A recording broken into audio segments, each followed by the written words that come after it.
Hello, and welcome to the Cambridge Assessment Podcast. We have a guest episode for you today, hosted by James Croft and Gabriel Sahlgren from the Centre for Education Economics. So stay tuned to find out what the CFEE does and to learn about a new research digest launching soon. Hello, my name is James Croft and I'm the Director of the Centre for Education Economics, and I'm here with my colleague Gabriel Sahlgren, Lead Economist. The Centre for Education Economics, or CFEE, to introduce it for those that don't know, is an independent think tank working to improve policy and practice in education through impartial economic research. CFEE's research scrutinises the impacts of global efforts to improve education and skills provision in and beyond school. Research which is addressed to how to optimise quality and efficiency, and that will help decision makers achieve the best possible outcomes for young people and society as a whole.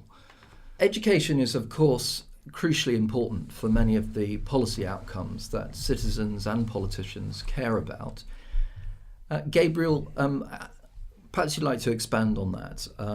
At an individual level, this is the case, and also at a national level. How would you express the importance of education? Well, that's quite right. I think, education is clearly important at different levels. So at the individual level, it is important for young people and children to improve their so-called human capital, which means any skills and knowledge that they need in the labor market and to function as, responsible adults in society. And we know that, education increases your earnings and may also have some other benefits, including health benefits. So there are many different things you can think about education having an impact on. And if there are individual benefits, you would also assume that there will be societal benefits in the long run as well, such as a positive impact on countries' GDP per capita, or more generally, health levels in the population, etc., etc. So education could be beneficial both at the individual and the country level. So in terms of the work that we do at CFEE, we're in an environment where, Gabriel, the think tank context is quite dominated by fairly recognisable ideology. How would you see the work that we do in furthering and promoting education economics as being different from your average think tank work? Well, I think you put it nicely there yourself. The idea is that we shouldn't have much of an ideology here, but rather look at what works and why it works, and look to the best evidence in this specific instance. So education, or specifically economics, is a very useful lens for both understanding theory and the kind of what we should expect from actors within the education system given certain assumptions. But it also gives you a set of tools, methodological tools, with which to analyze the impact of various interventions and reforms. So picking up on what you say there about methodology in education economics, what do you feel is the most important distinctive that education economics brings to the discourse around education policy making? Personally, I think it's the strong focus on distinguishing causality from correlation in empirical research and using and coming up with tools to do so. Obviously, it's extremely difficult to know if an intervention has improved educational attainment, or if educational attainment would have improved irrespective of that intervention. So confusion on this issue regarding this distinction between correlation and causation is a source of much confusion in the policy field as well as education research more generally. And one key example in this aspect would be, I argue, the OECD's PISA ranking, where we see certain countries performing very well, and many people draw conclusions from those test scores in the PISA ranking that they must be due to something that these countries do education-wise. Whereas in fact there are many different differences between countries that may affect pupil performance.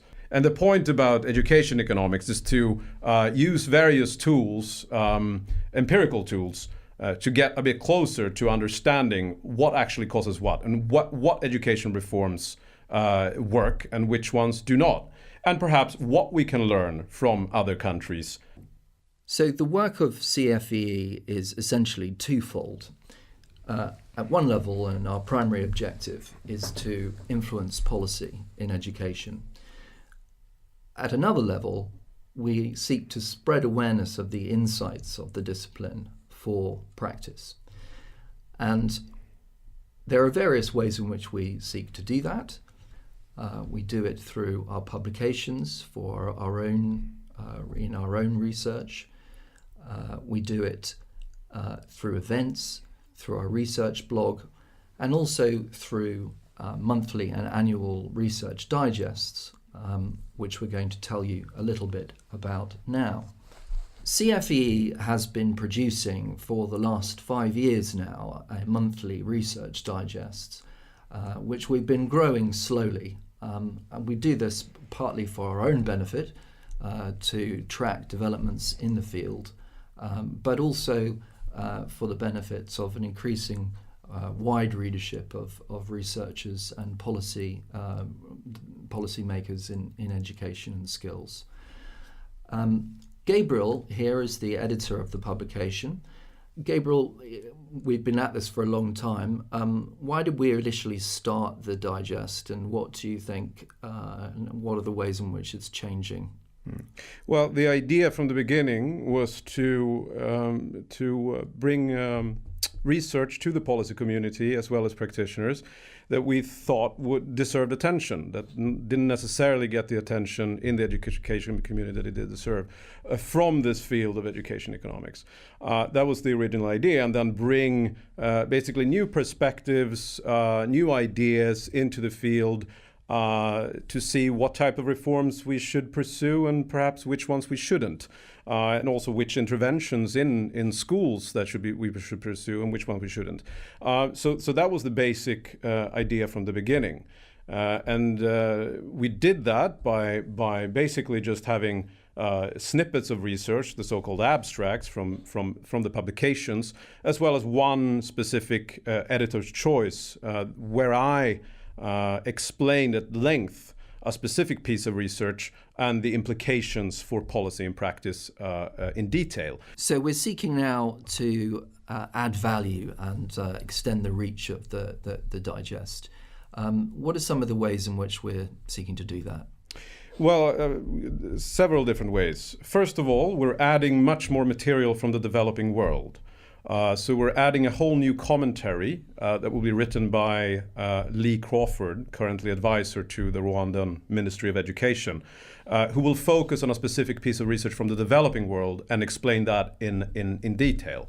So whereas so far there's only been one piece of commentary, or longer piece of commentary, there will now be two, one from the developed world, which I will write, and one from the developing world. So we're expanding that and also expanding the number of abstracts or snippets from the developing world as well. And secondly, we're also trying to simplify the terminology and the language in the digest. So far, the snippets of research has basically been just taken verbatim from the journals. And, you know, education economics can be kind of a technical field.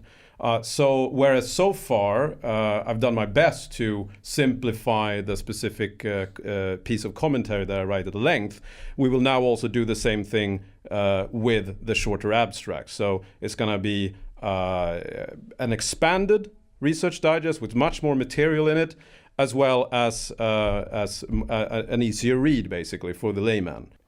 We're also trying to unpack some of the key themes in the literature by adding a new middle spread where we will be discussing some of the important issues that arise in education economics and kind of give an overview on what the empirical research suggests in those fields.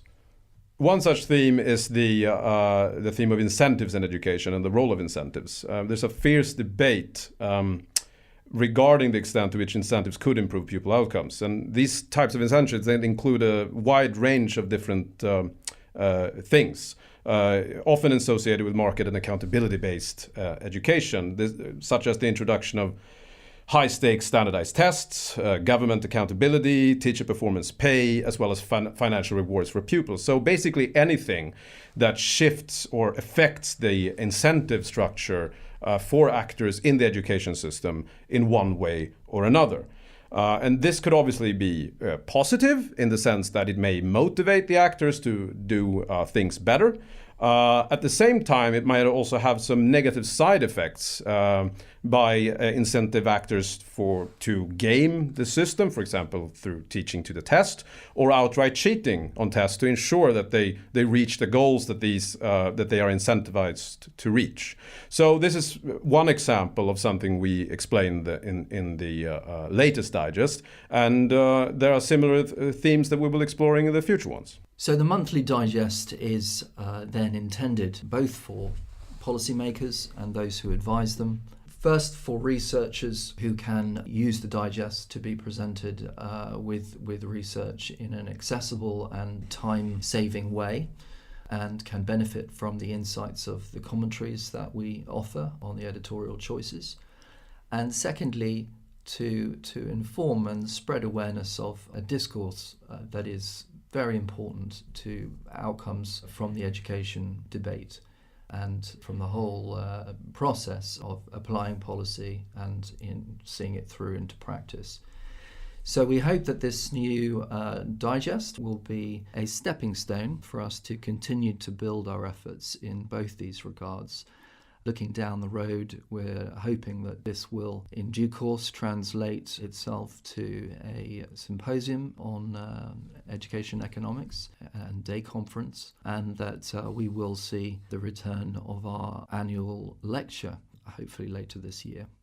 So, thank you, Gabriel, and thank you to our sponsors, Cambridge Assessment, and we're looking forward very much to the launch, which is 30th of January, our first issue. Thank you.